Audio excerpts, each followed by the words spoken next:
The following is a production of DallasCowboys.com and the Dallas Cowboys Football Club. How about them Cowboys? Go Cowboys! This is Girls Talk, Boys Talk, presented by Jigsaw Dating, preferred dating partner of the Dallas Cowboys, and broadcasting live from Dallas Cowboys World Headquarters at the Star. Now your host, Nicole Hutchison.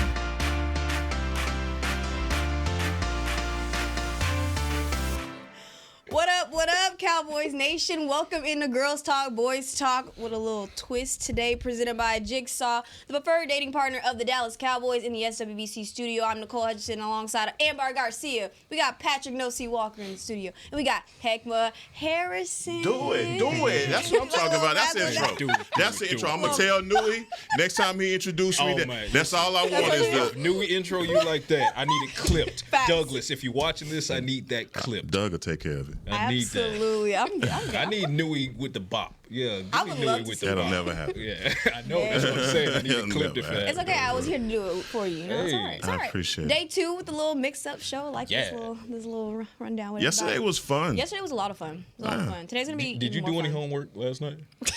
Not a single We one. learned a lot. But no, I'm Listen. saying you went home, you ain't do not a nail. Hear me out. Not a nail.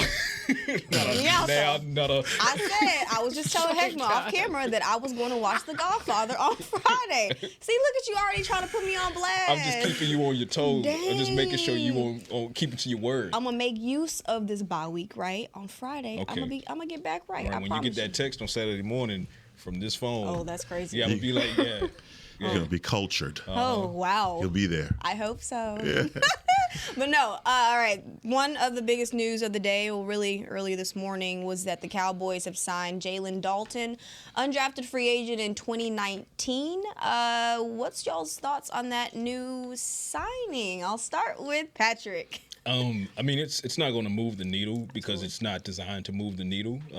You know they need help at defensive end, and you would like to see them, make a bigger splash there. I think there are a couple mercenaries that are still out in free agency that they should, that I would love for them to look at. I did a Science Lab article on that a couple weeks ago, and when you talk about guys like Shaq Lawson, for example, I mean, there are guys out there.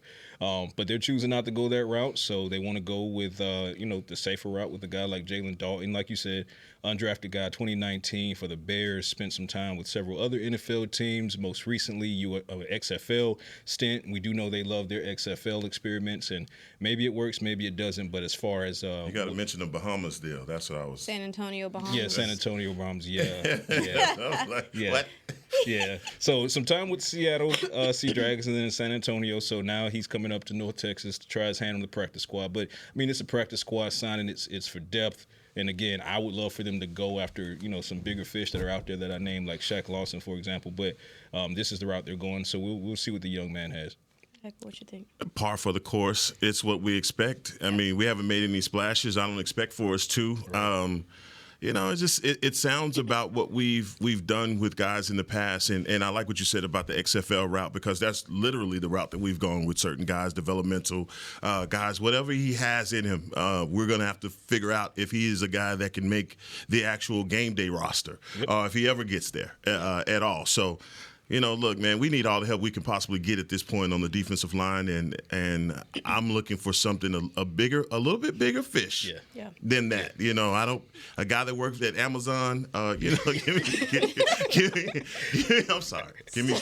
I was going to say, but, shouts out to the Amazon. Set out. Because For they real. cook up. They cook Just up. stop coming at 4:30 in the morning. Don't scare me at 4:30. But anyway, it's just one of those things. I just feel like we need more than that. And I think anybody with a set of eyes knows that we need more than that. I tried to do a little digging of some highlights, and this is no shade to him. I couldn't find any. And so one thing that I did notice is that some teams had him listed as a defensive end, some teams had him listed as a defensive tackle. So that'd be a good tweener there. Another versatile guy like a Chauncey Golston, what you've seen with him over the last couple of months, or really the last couple of years, really. But I think that it'd be a good little depth piece to add to that room. But Ambar, what you think? Well, you said big fish. Yeah. They cost money, right? What do we have? You have money. We don't have money. Yeah, you do. Hold on. Yeah, you do. The point is, we know what's coming in free agency next year, right? You want me to have this conversation? Hold on. You had your time. Let me talk now. Hold on. You're asking questions. That wasn't a question. It was a statement. Thank you. Thank you. Okay. I get what you're saying. Yeah. The point is, right now, I don't see, even if they were to get somebody big and to come in, I just don't feel that one person is going to be able to change all the problems that the Cowboys currently have on both sides of the field. You have so many different issues that even, and I'm bringing this up because I see people asking, oh, well, can they use the buy to make a trade and get somebody a big name? But I don't see it. And me personally, I don't see it being worth spending draft capital or a crazy amount of money at this point, because I truly don't feel like just one person is going to change what you've got. The only position that I could argue would be running back and making a change there to where you add somebody else.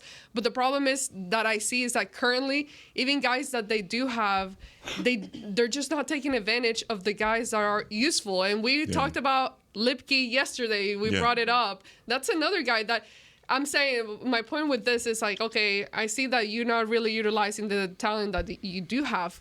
You don't utilize it correctly. What's he going to do spending all this money or draft capital on someone that's a big name at this point of the season? I'm on the opposite end of that. Yeah, and I think a lot of times, like, people don't feel like one name could come in and change things. I just feel like if it happens at a key position. I think defensively, you have a key position. If you made a change or brought in a guy that was serviceable as a 1 technique, 3 technique, that would help you tremendously. A rotational piece that could be productive right away. I think if you brought in a running back that could give you some type of production, I think that would change a lot of the dynamic of your balance that you have on offense. It's hard to say that one guy couldn't change things, but it just feels to me in those key areas for the Cowboys, when you're watching the game, it's like, I just watched Cincinnati. I just watched Detroit. I just watched all these teams, and they have this guy that's in the middle that's not getting taken to the woodshed that I see making plays. And if we had that piece, I think that would improve, especially in run defense or in the running game. So, yeah, and that's kind of where I am with it. And I see where Ambar is going, and I agree with you on the running backs piece, because I don't necessarily think trading for a running back is going to answer any more questions than you would have if you gave Dalvin Cook a try, right? Because why would you go Why would you go and trade for a piece when you have a piece here that you haven't even tried yet, right? So you haven't test driven this yet. So until you test drive this car, don't go shopping for a new car on that position. But the flip side of that is, while I do agree with that at the running back position, I do think that I agree that one person is not going to solve it all, but it helps you solve the problem as a whole. So whether you're talking about, because you're down 4 defensive ends, 4, Sam Williams, Marshawn Nealon, Micah Parsons, and DeMarcus Lawrence. You are in dire straits at the defensive end position. And not a knock to Dalton, but again, the reason it doesn't move the needle for me is because what's the expectation for this guy with this limited experience, who doesn't necessarily have the resume when he's coming in? He's trying to earn a chance to possibly be elevated one of these game days. Whereas if you take a name like, I said Shaq Lawson when I got the article in front of me now, Shaq Lawson, Rasheem Green, Marquise Haynes, I mean, these are names out there. Myjai Sanders. These are guys, edge rushers. You bring in 1 or 2 of these guys, they are not going to cost a lot of money. They might cost a little bit more than veteran minimum, which right now I think is like 1.2, 1.3. That's not big. So if you get a couple of these guys, let's say you throw $2.5 million at the problem, you get 2 guys with a proven resume who have the experience, who can possibly impact you, that can cut the need in half from 4 to 2, right? Maybe help with run defense. Definitely help with the pass rush over asking Tyrus Sweet to go from being a special teams guy in year 2. Now we want you to be the next DeMarcus Lawrence. Now we want you to be Micah Parsons. These guys have already performed. And as far as the cap space, you got the cap space. You got around $25 million.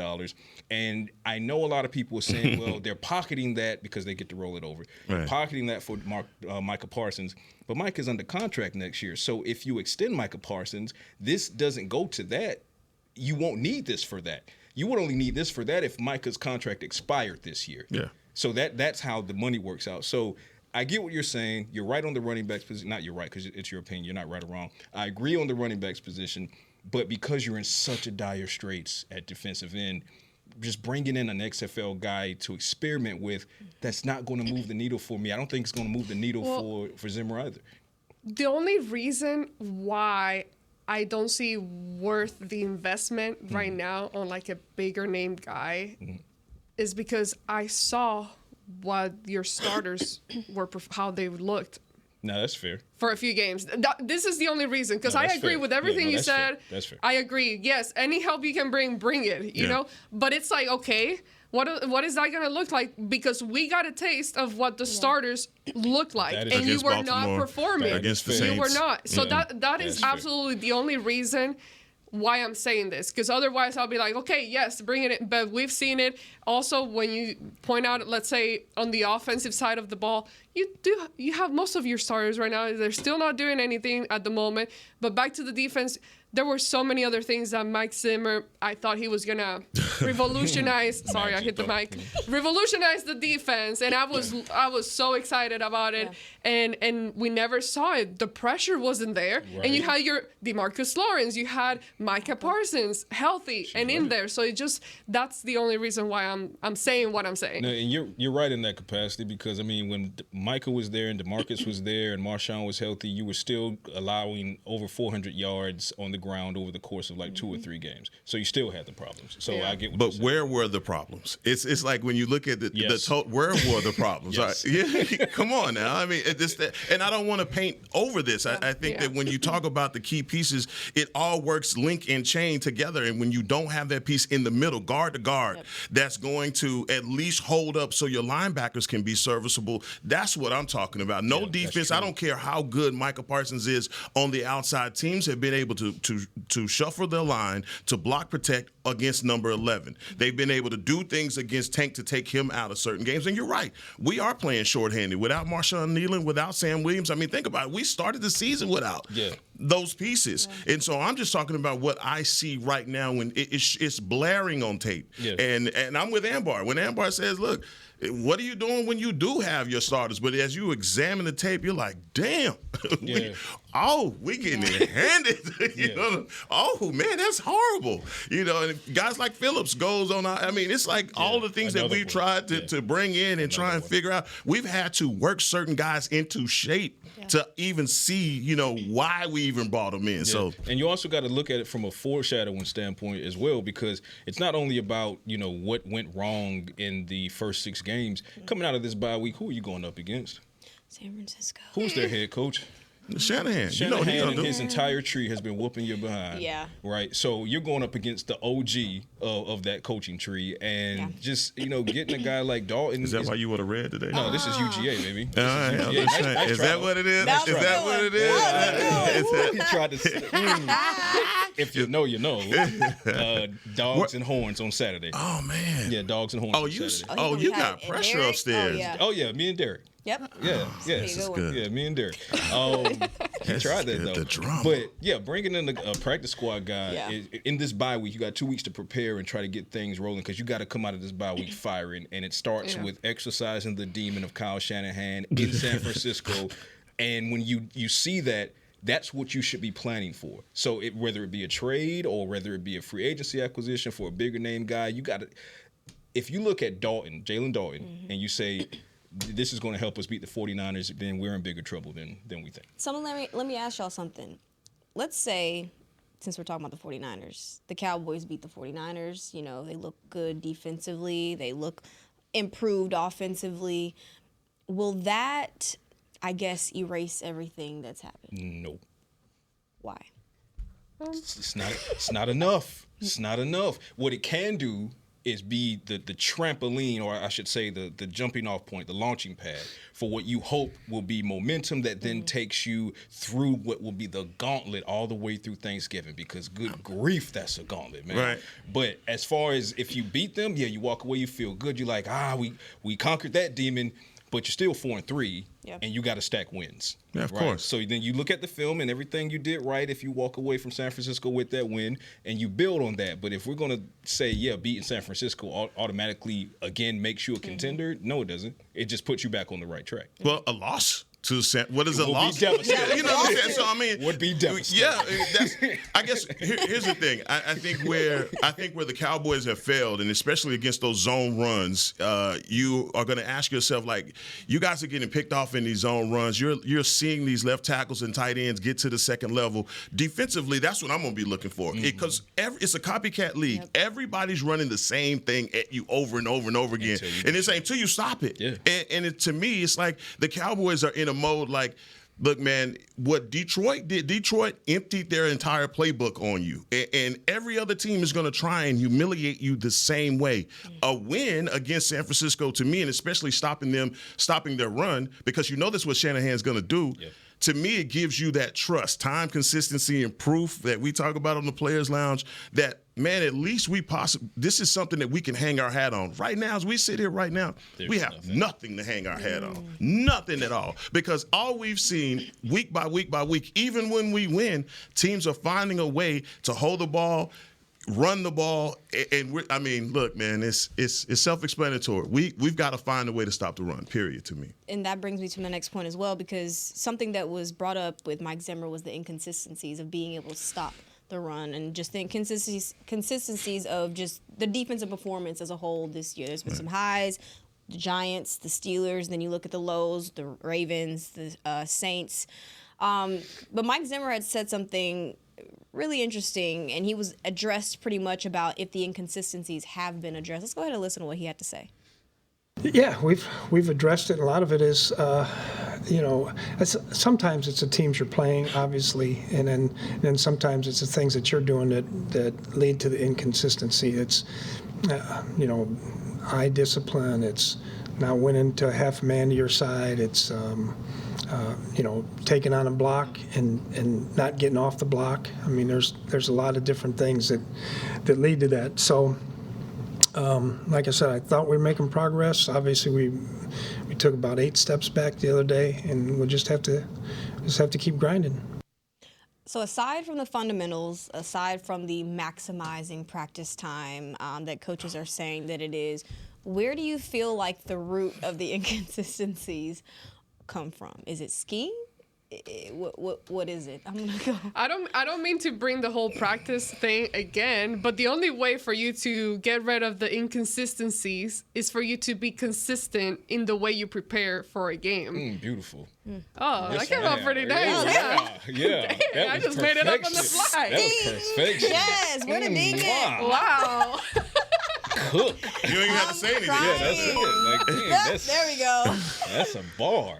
Dang. Bar. Okay, y'all take over because I can't follow it up. Can't top that. That was it. That's all I have. I'm crying. All right. I agree that it does show up in practice, but to me, Ambar, it's like that's so insulting to the game of football when you're asking these players to practice with intention on stopping something. I don't care what level you play football at. I had a defensive coordinator, Jim Levitt, at Kansas State. He used to always say there's a difference between fast and stupid.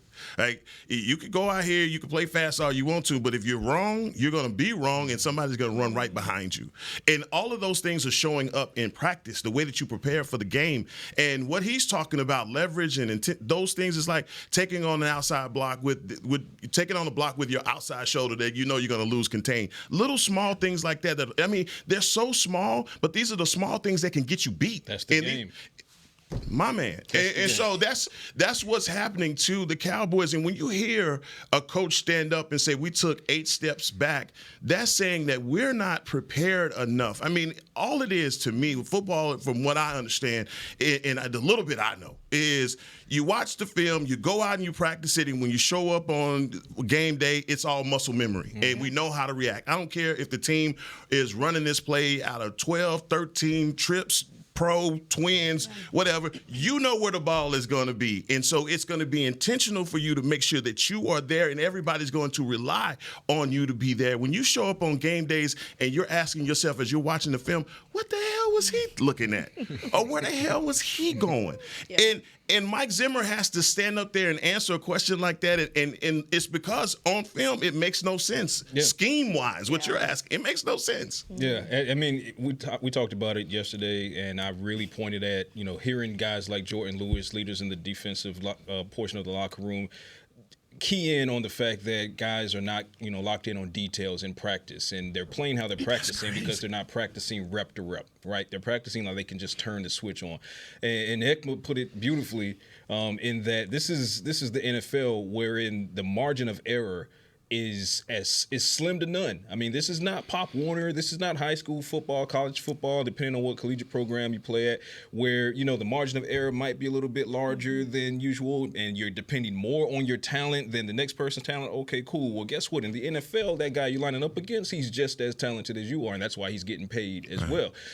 So you have to make sure you're on your P's and Q's every single time, and it is muscle memory. You need to practice out here on this field every single rep like it's your last rep. You need to get to the point where it's muscle memory, like Hekma said. It's cruise control. You're on autopilot. It's no different than when you're driving a car. When you first learned to drive a car, you were tight, you were tense, you were afraid to make mistakes, and you were making mistakes. But the more repetition you had with driving the car, now you find yourself sometimes accidentally floating away mentally, but the car's still straight. Isn't that scary? Right. Like, where the hell was I? Right. For the last... but when you come back, you've made like 4 turns, and you're at your destination, and you might not remember how you even got to the destination, but you got there. That's a scary thought. Training. Not always. I've passed my exit a few times, and then I realized that Don't tell on yourself, Ambar. That's fair. That's fair. Just right back. That's fair. But the point being, you can train your mind and your body to do what it needs to do without thought. Yeah. And when you can do that, especially in the game of football and especially at the NFL level, now you're competing. That's the difference between being a practice squad guy and being an all-pro, is how much do you practice? How effective are you in your practice? Because we talk about reps.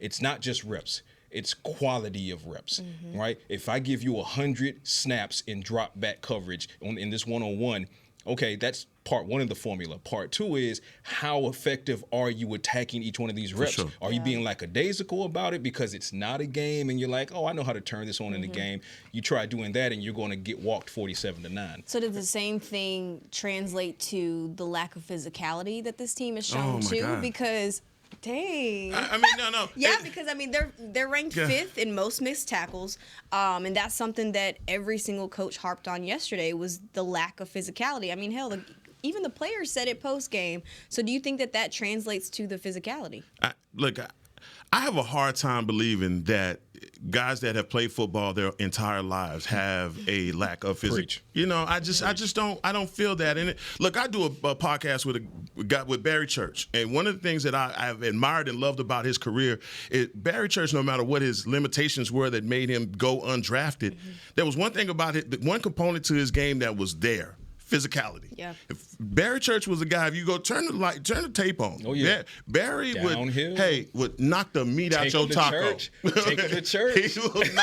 He will put you in the dirt, and those are things that you just necessary. Like you have to play with that, and when that's going to go to the physicality deal goes to the soft and all of those other, and it's like a snowball effect to things that don't coincide with being a professional football player. I think guys don't understand the assignment. I don't think they can play free with muscle because they don't have the muscle memory because they don't know where they are. They can't get lined up correctly. And once the ball is snapped, I don't give a damn where you are. You're done. You know what I'm saying? So all the physicality goes out the window anyway. But Nicole, I just have a hard time buying that. But when players reiterate that and they can't just tell you like, man, this boy don't know what he's doing. Yeah. You know what I'm saying? Maybe those are some of the things. The physicality part, I just have a hard time believing that. Yeah, I'm not ever going to sit here and believe that there's an NFL player. I don't care what team they're on. To me, there's no such thing as a soft NFL player if you're talking about physicality. Yeah.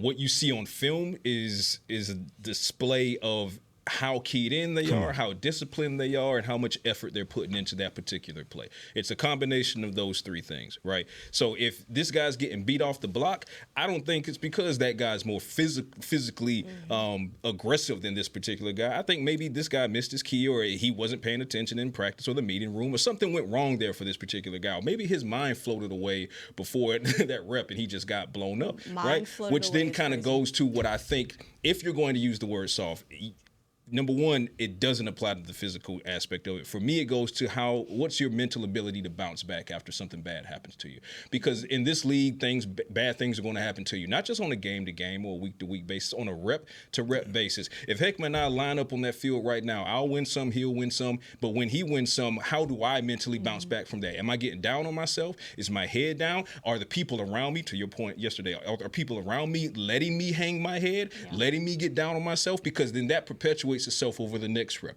and the next rep and the next rep. And before you know it, the opposite team who scored on the opening drive, probably because I gave up a big play downfield and, oh my God, it's woe is me. I can't, maybe I don't belong here or whatever. The mental aspect, now you give up another chunk play, another chunk play, another chunk play. Now you're part of the bigger problem for that loss versus the opposite side of it, which would be to say, okay, you got me. Run it back. Run it back. That's if you keep that mindset, then you will have a greater chance of being successful, not just in football, but in life in general. So the resiliency part of it, I'm willing to entertain that maybe there are some on this roster that could benefit from better leadership as far as pulling that guy to the side, maybe even in real time and saying, hey, you know what? You gave up that big play. I see you on the sideline kind of getting down there. Get up, head up. Maybe more of that. But as far as the physicality, the physical part of it, these guys are physically as gifted and as well designed as anybody else in the league. So the rest is the mental. Yeah, we don't use the word soft at all because I think with these guys, they're all pretty tough. Right. Now, to me, my perspective would be a lack of motivation because when you get to the game, I think everybody turns on that competitive side of them automatically. That's just going to happen. Even if you're not an athlete, like if we're playing a game right now, we're going to be in the game and trying to give it our best. But is what you prepare and again, I don't mean to sound like a broken record, but what kind of work are you putting in to prepare for that game? And then that starts showing up where you just look like you start having all these missed tackles. And the thought of like the injuries that have occurred popped into my head, and I don't want to, and then they popped right out because when you think about certain guys, I do respect them a lot in the work in how they prepare, like DeMarcus Lawrence, for example. Absolutely. I do believe he knows how to do things right, but it led me to thinking because we know like when you're not playing correctly, that could lead to injuries. Yes, again. We talk about it when you are out of the playoff run already, but you have guys that still have to go out there. Right. So it's just me trying to find an answer as to why all these injuries have occurred. Does that have something to do with practice and maybe their body is being differently? I'm switching the conversation here, but I'll bring it right back with I think that the aggressiveness is there, but not to the full capacity and full potential that it could be due to the lack of preparation. And if one guy that they have to look at and use it as an example, Jordan Lewis is a clear demonstration of what that should look like on the field. He's been showcasing that this last few games, this season, in practices, in games, and we saw it a clear demonstration. I mean, he's one of the few guys that he was given, I mean, I don't want to say no one was giving it at all, but he was clearly someone, you look at him against Detroit, he's fired up. Yeah. He's out there. He's trying. You see, and that's the thing, like when you see somebody trying, even if you mess up and you lose, I understand. Like, at least you tried. That's that Detroit in him. He got that dog in him. Yeah. He also has been undersized his whole career. So that's something that he's had to he's always had that chip on his shoulder. He's always been going hard. So, but see, that goes to the mental aspect of it. And again, I don't want to use the word soft. I'm not going to use the word soft, be it physically or mentally, because mentally it's just a matter of how can you bounce back? How can you be resilient? And when you see these guys winning on the road, and there's a lot of other context here. Who are they playing on the road versus who are they playing at home? Who are they without versus who are they with injury-wise? All of that stuff matters. But what also matters is when your number is called and you're that next guy up, granted, you haven't been in the league 5 years and you don't have a ton of reps, okay, understood. Right. But when you get beat off of that last rep, as a young guy, what are you thinking? My question to them right after that would be, what are you thinking? Are you champing at the bit? I can't wait to get back out there so I can win this next rep. Most guys hang their head. Right. Most guys hang their head, and that's where I'm not going to say mental softness, but there needs to be a greater strength at home because they're not just, like Heck said yesterday, they're not just getting beat at home. They're getting humiliated at home. And the resiliency we're seeing in games like against Pittsburgh, we didn't see it 7 days later against the Detroit Lions in your own living room. Yeah. Right? That's mental. So does Georgia get beat by 10? Or don't get him started. On Yeah, that note, okay. we're going to take our first break. My I bad. hate to do it because It's the the live conversation for was me. getting good. We'll be right back. First break. This is the first the break? first the first break. See? Yep. 30? Conversation was good, y'all. I'm sorry. Y'all I'm can sorry. piss the All sponsors right, we'll be off. right back. You're watching Girls Talk, Boys Talk, presented by Jigsaw, the preferred dating partner of the Dallas Cowboys. We'll be right back. At 30. It's the official men's skincare brand of the Dallas Cowboys, Jack Black. And right now, Cowboys fans can get 15% off their $75 order. Plus, because every deal needs a playmaker, your order will include a free 5-piece skincare set and free shipping. The Jack Black Playmaker is 4 of Jack's favorites and a full-sized intense therapy lip balm. Make a play for the playmaker at getjackblack.com/Cowboys with the code CowboysVIP. That's getjackblack.com/Cowboys with the code CowboysVIP. We know that juicy, cheesy, grilled to perfection burger sounds amazing, but it does sound like something is missing. Pepsi, baby! The yin to this burger's yang. Burgers and Pepsi go together like burgers and Pepsi. This perfect blending of flavors makes every bite of lettuce, every sesame seed on the bun, and every sip of that crisp, refreshing, ice-cold cola a journey to Foodtopia. Burgers, better with Pepsi. That's what I like. At Jigsaw Dating, we obviously want the Cowboys to bring that 6th ring home. But to be honest, we're more focused on finding the person who will put a ring on your finger. That's why we created a dating app that reveals your face through meaningful conversation, so you can date deeper. Because it's personality that matters the most, not looks. Join Jigsaw Dating today, dating partner of the Dallas Cowboys.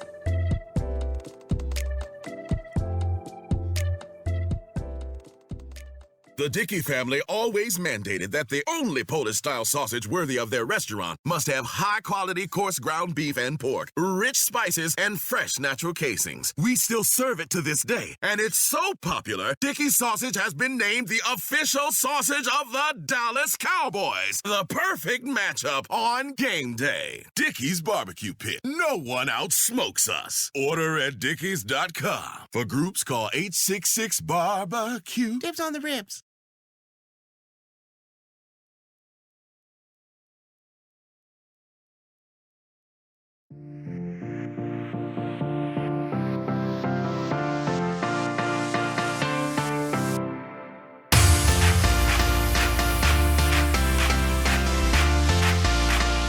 Hey parents, get ready for a spooktacular time at Little Stars presented by Nuna on Wednesday. October 30th, the free Halloween-themed event is perfect for your little pumpkins, age 5 and under. Join us from 10 a.m. to 12 p.m. for fun activities, silly games, and lots of treats. Visit stardistrict.com for more information. That sounds like fun. Yeah, be the first to do the bobbing for apples. Okay. All right. It gets messy with 5-year-olds. Okay. You know what I'm Okay. Like candy apples? No, bobbing No, for just apples. bobbing for apples. Bobbing for apples.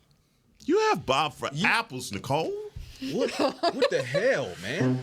It's okay. Thank you, Jazz. I'm sorry. No, for real. What is that? I'm not playing. Okay, you were created in a joking. lab. You weren't even I'm born. not joking. Like, You weren't born. So they and put raised. You were bobbing for created apples in a is lab. when you put apples in a bucket and you can't use your hands. All you try and bite it never with. done with water, like Yeah, a bucket. and it with gets water messy in. because kids obviously slobber and all that Okay. stuff. What It's is? just- Sorry. All right. On that note, What have you done in life? you know what I Play tennis. Play tennis. That part. Play Yeah. tennis. Okay. Go to Howard. Go to You know what I HU. mean? There you go. All right, which is a must fix? I actually stole this from Derek Eagleton. Shout out to him for this. Which is a must fix, but I had a little twist. Run We don't defense. shout out Longhorns. We don't shout out Longhorns. Continue. Wow. All right. Which is a must fix? First, run defense or pass defense, and why?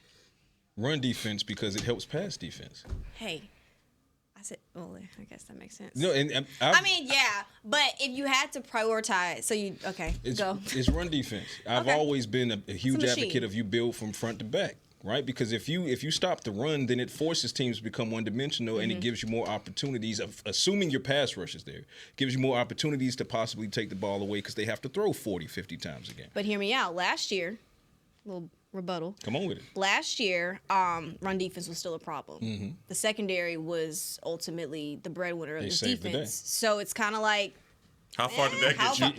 That's one. And here's the other thing. Here's the other thing. Even without Trayvon, what was your quality of cornerback? It was extremely high, right? Mm-hmm. So you better have the personnel. You better have the personnel in your secondary, cornerback and safety, in order to overcompensate for you not having the run defense, and that's why they were at least able to get 12 wins. But then, like Hekma said, where did it end up getting them against Jordan Love? And I don't want to play captain. And Aaron Rodgers. Aaron Jones. Yeah, I don't want to play Captain Obvious on this because I feel like football 101 tells you that if you can't stop the run, then everything it turns into a buffet. Absolutely. And that's what you've been seeing from teams that they can have it double, triple, reverse. They hook and ladder. They can do whatever they want to do. They can do whatever they want to do when you can't stop the run. So I think our run defense has been the problem. And I think for Coach Zimmer, I'm with you, Ambar. I really, when he came in, I had those hopes that, man, he was going to fix this. If anything, we are not going to get ran on. Whatever's paining us, that is not going to be the problem with Zim in here. And it just, I'm sitting back and I'm watching offensive coordinators pick him apart, and I'm like, damn, is the film out on Zim? Because Zim was in the coach for a long time. So, even when he adjusts, they're like, oh, you adjusted to that. Yeah. All right, crossing route for that adjustment. Yeah. So. All right, what would you fix? Safety room or linebackers? Well, hold on. I had something else to add to that. I just thought of it, too. In my mind, I'm like, okay, I'm with you guys stopping the run. But also because how bad your offense is playing, like for you to be able to get out of the field and like less time is by you stopping the run. Like if they keep running on you, you stay on the field. You're taking up the clock, getting worn out. Finally, they're off the field. Maybe after they score a touchdown on you, offense comes in. You look down for a second, look up, they're back out, defense is back in. This is from personal experience right here that I'm speaking on while I'm working. While we're in the press box. I'm like, whoa, they're coming back out again. Yeah, three and out. But anyways, yes, I would stop the run. Okay. Safety room or linebackers? Which one's a must fix first? Why? Well, I say linebackers knowing that Kendricks is coming back. So, and he only missed one game. Fingers crossed, he only missed one game because he's dealing with two injuries, calf and the shoulder. And Mike McCarthy did sound kind of concerned about the calf because he's been dealing with the calf Kendricks has at some point in his career before. But actually, no, with that being said, let me go safeties. And the reason I say safeties is because I've seen each of the two starting safeties play at a higher level of football than they're playing thus far this season. I've seen Donovan Wilson play better football than he's playing this season. I've seen Malik Hooker play better football than he's playing this season, which tells me, that they're not where they should be, and that's concerning to me. And it's concerning to them as well. So when we talked to Malik Hooker following the loss against Detroit, he understands and he's taking accountability for his part in all of it. But then it makes you wonder why a guy like, whilst Dono and Malik are struggling, why not get some young invigoration in there like a Wanye, right? Because last game they didn't play Wanye for kick return. I talked to Bones Fossil about that. They did more single back with Turpin, so teams couldn't kick. So the Detroit Lions couldn't kick away from Turpin. Wanye Thomas, that should have freed him up for more snaps to be available on defense, but we didn't necessarily see that happen. So I think that's how you kind of help add some energy to the safety room. And maybe that helps, get Donovan and Malik back to playing how they were in 2023 and 2022, but I'm just not seeing it yet. Linebackers, when Kendricks comes back, and I love what DeMarvion is showing. I'm already impressed with Maris, and he was green dot on Sunday in only his 6th NFL game. That's insane. Yeah. That's insane. Leave some meat on that bone, okay? A little bit. Num-nums. Oh, my gosh. Yeah. So, my man, that's the group I was talking about being playing fast and stupid is literally the safety room. Okay. It is when we were talking in the first 30-minute segment about. Why you had to say the 30-minute segment like that? Is the preparation. The whole 30? Yeah, the whole 30. The preparation, and you're seeing these guys align wrong. Guys, approaching everything, the angle that they're taking for tackles wrong. Even when Dono, to me, I have so much respect for him as a box safety. I see some of I'm like, man, that's a different different version of number 6 that I'm seeing. Right. But to me, it's the linebackers, man. And I understand that the linebackers' job in Zimmer's scheme really relies heavily on what's happening in front of them, and I think that handicaps them as well. But, man, it's just like guys like Overshawn, and I know he has this he's a physical specimen and a guy that has a lot of speed that isn't able to show it when they scheme and run right at him a lot of times. The Leofau, however, when you look at he does a lot of good things. He's very physical. Yeah. But then there are other times you look at him, he looks like he's lost. He's a rookie. He looks like a rookie. He looks exactly, but that's that. Do you hang your head or do you come back and you go harder? And I've seen him come back and not hang his head. There's just so many things in that linebacker room for so many years that we've been looking for, and we've been asking ourselves, like, if we could ever finally shore up this middle linebacker position, I feel like we're cooking with something. But it's still leaving a lot to be desired. Last game without Eric Kendricks, we look like a completely different defense. Yes. It looked, and from the alignment standpoint, getting lined up, it was like, oh man, we are missing our linebacker. We're missing Eric Kendricks, and it makes so much of a difference between the guys that actually understand the defense or the guys that are just being coached. Well, you look at last week, they actually had Maris, if I'm not mistaken, as the green dot. Yeah, he had to line everybody up. That's a rookie. I mean, so one, it kind of says a lot about this coaching staff that they still trust him a lot more than other guys. On that roster, which is kind of scary. He's been great. I mean, I'm a fan of the linebacker group. I think the linebackers are a very talented group when everybody's healthy, of course. Now, I think they're only going to be as good as your defensive line is. Mm-hmm. Like, when the defensive line is not giving them the help that they need, it showcases, like, you see where they're struggling. So I do think it's a talented group, but I would be focused more on the linebackers as well, mainly because they can help while you're trying to get fixed, which is stopping the run. Yep. They can be very big help right there. So it's kind of both. I just think it all starts with the defensive line and what the line is doing, and then it just trickles down from there. It's too many downfield plays happening right now for me. Yeah. Whether you talk about, that is true too. Yeah, when you talk about Shaheed and Olave, what they did with the Saints, and what the Ravens were able to do in stretching the field, and now what the Lions were able to do with stretching the field. Talk about that deep pass down with Almani in coverage. Safeties are going to have to step up, and they know they're going to have to step up, and we've seen them play better, so now they just need to get back to playing better. I think it's also like a trickle-down effect. The defensive line's not doing what they need to do, so the linebackers are trying to overcompensate safeties. And then have to overcompensate for the linebackers who are overcompensating for the defensive line. That's why you stop the run first. Yeah. And everything else. All right, on that second note, we're going to take our second break. Go ahead, girl. Go ahead, girl. Go ahead, girl. Take that break, girl. It's before the end of the show. Yes. All right. We're going to be right back with more Girls Talk, Boys Talk. The Dickey family always mandated that the only Polish-style sausage worthy of their restaurant must have high-quality coarse ground beef and pork, rich spices, and fresh natural casings. We still serve it to this day, and it's so popular, Dickey's sausage has been named the official sausage of the Dallas Cowboys. The perfect matchup on game day. Dickey's Barbecue Pit. No one outsmokes us. Order at dickeys.com. For groups, call 866-BARBECUE. Dibs on the ribs. We know that juicy, cheesy, grilled to perfection burger sounds amazing, but it does sound like something is missing. Pepsi, baby. The yin to this burger's yang. Burgers and Pepsi go together like burgers and Pepsi. This perfect blending of flavors makes every bite of lettuce, every sesame seed on the bun, and every sip of that crisp, refreshing, ice-cold cola a journey to Foodtopia. Burgers, better with Pepsi. That's what I like. At Jigsaw Dating, we obviously want the Cowboys to bring that 6th ring home. But to be honest, we're more focused on finding the person who will put a ring on your finger. That's why we created a dating app that reveals your face through meaningful conversation, so you can date deeper.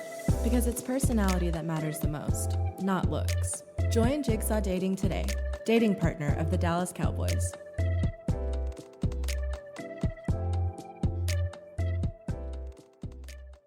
It's the official men's skincare brand of the Dallas Cowboys, Jack Black. And right now, Cowboys fans can get 15% off their $75 order. Plus, because every deal needs a playmaker, your order will include a free 5-piece skincare set and free shipping. The Jack Black Playmaker is 4 of Jack's favorites and a full-sized intense therapy lip balm. Make a play for the Playmaker at getjackblack.com/Cowboys with the code CowboysVIP. That's getjackblack.com/Cowboys with the code CowboysVIP.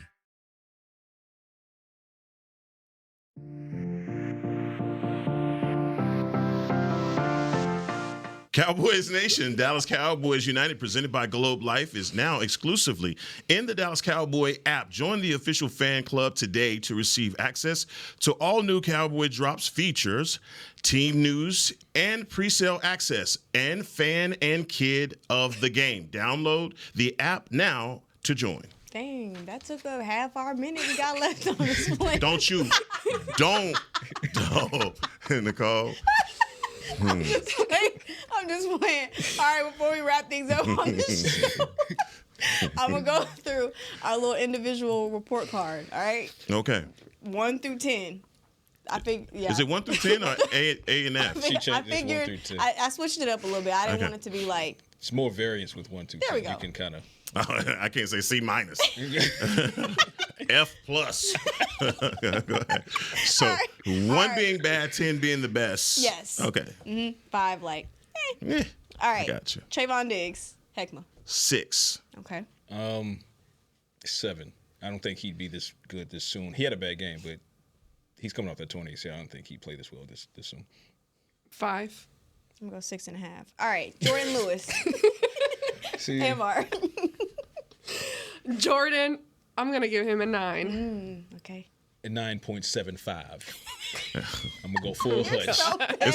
I see where this is going, and I'm not gonna go. You know what? I'm gonna go 9 as well, and I think he is one of the bright spots of your defense. We just talked about him in Detroit. He was one of the guys that you saw didn't fold up his tent and leave early. He was still competing, and whether it was a hometown thing, we're gonna show me up against Detroit. So he's absolutely been a bright spot for the defense. I was gonna go 8 just because he's been one of the most, if not the most consistent player on this defense, and you already know what you're gonna get every time you get on the field with Jordan Lewis. Facts. All right, Damone Clark, Patrik. I'm going to go 5. It'll be fair to him because he's not been getting the reps because of how great Marist has as far as coming along as a rookie. DeMarvion Overshown back fully healthy. You got Eric Kendricks. There's just only so many linebacker snaps to go around. So I don't want to give him a demerit for that. His first real shot was against the Lions on Sunday, and he was one of the few bright spots. He was out there absolutely cooking both pass rush. He got his first career half a sack. He helped stop the run when he could, and he also had a PBU in the end zone. Right, so I'm going to give him a 5. Let's split the difference there. I like that. Hekma. I'll go 5. Okay. I mean, I'll go 5. All right. Same. 5's all around. Yeah. All right. Donovan Wilson. Dang, that's crazy. We were just talking about them. Hekma. Dono. I'm going to give Dono a 4. I think Dono has left a lot on the table, made a lot of mistakes, and whether it's not knowing the defense, not being sure, not being able to play fast, I just think right now our safeties are struggling. And it's an area that over the bye week, I'm sure Coach Zimmer is trying to get these guys on board with what he's trying to scheme up. I'll go 4 also. I've seen Donald make some plays this year, but again, he's not playing to the level that we know he can play. So there's a lot to take. What Hekma said, there's a lot of meat on that bone. So I'm going to go 4 with Donald right now. I don't want to do the 0.5, but I'll do the 3.5. Again, same thing that you guys said. I've seen him be one of the most aggressive tacklers on the defense, and he's far from being that right now. But I know he has it in him. So he I don't know what it needs to happen, but I know he can do it. He just needs to do it. Yeah. All right. I'm going to go 4 as well. Mozzie Smith, last one. Patrik. I'm going to go 5 on Mozzie. Reason I say because he's had ebbs and flows, but if you're comparing this season to what he was last season, there's no comparison. So he still has room to grow. But the growth that I've seen under Zimmer, like he put the weight back on and his get off is a little bit faster, and I've seen him impact the opposing offense in a negative way on more than one occasion. Last year, I didn't see it at all as he was trying to gain a role behind Jonathan Hankins. So I'm going to give him a 5. He's definitely making progress. I'm going to go 3. And it's just that it's too much, man. It's like that is the biggest part of our defense right now. If you look at the middle of our defense, we are not getting the production that we need. No matter how you scheme it up, if your one technique is getting pushed back like that, and it was on a play with Damone Clark Montgomery on his first touchdown. I mean, literally, Mozzie Smith takes out Damone Clark as well, and it's like it's too many of those plays, and he has to improve. He has to be better. All right. I would give him probably a 3.5, right in between there, mainly because. Yes, although he has shown progress and he is improving, the bar is set so low. It's like down here, when in reality the bar should be right around up here. Because the first round draft pick. Because of that. And yes, so ma'am. It's progress, but it's just like he needs to be more. Yeah. It needs to be more. If we were talking after the Giants game, I would have said a 6. Just because you saw that high motor that we've been looking for, being able to make body of work. We saw the body of work, but no, we saw him kind of manhandle take on double teams and just playing so well and physical.